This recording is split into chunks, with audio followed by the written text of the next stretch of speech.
The first one is, the poor dad says, I'm not interested in money. And the rich dad says, money is power. It was so stupid because my poor dad always said, oh, I'm not interested in money, I'm a teacher. I'm not doing it for the money.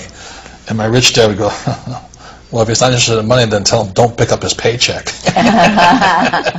The poor dad, when it comes to money, play it safe. Don't take risks. The rich dad says, learn how to manage risk. As my poor dad always said, he says investing is risky, and don't take risk, play it safe, be conservative, put it in the bank. Don't play put it in a retirement plan. And my rich dad said, it's not that investing is risky. He said, it's the uneducated person that's risky. And he says, that's why we should learn to teach our kids about money in school earlier rather than later. Okay, poor dad, find a safe and secure job. Rich dad, own your own business. My rich dad always said, go to school so you can get a safe, secure job with a pension and benefits. And my rich dad said, that's not a bad idea if you plan on being poor or working hard all your life. He says, if you want to get rich, one of the best ways to get rich is own your own business. And you want to have people work for you rather than you work for the rich. Poor dad, I can't afford it. Rich dad, how can I afford it?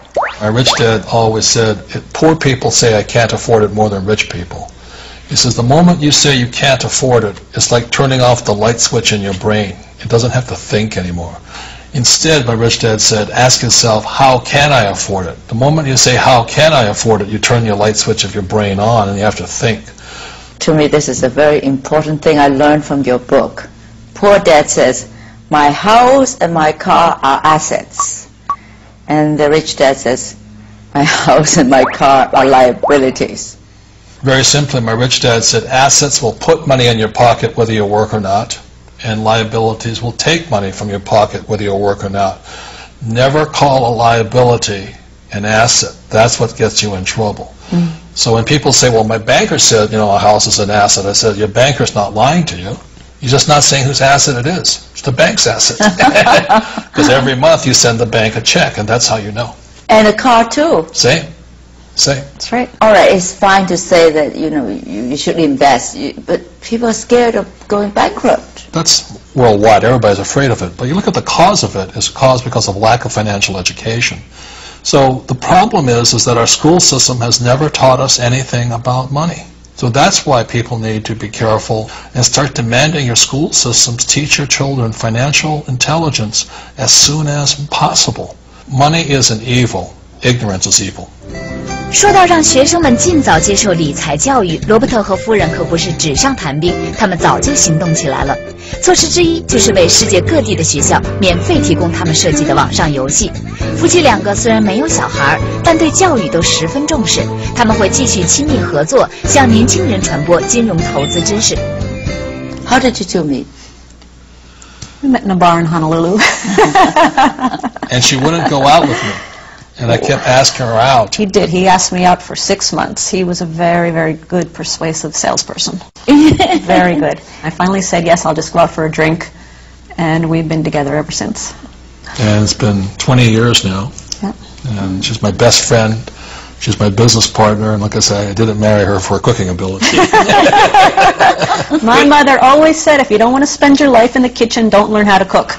And I took her to heart with that. My mother told me that too. Thank you so much, Kim and Robert, for having me in your Phoenix home. I really learned so much.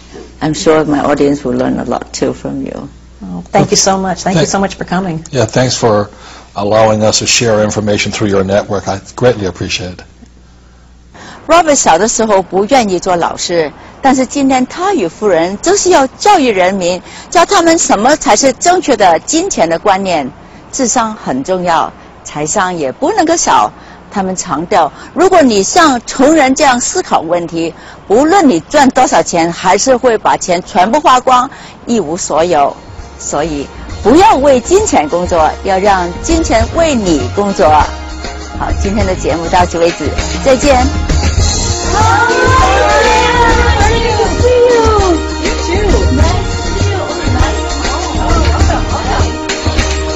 has gone to my wallet.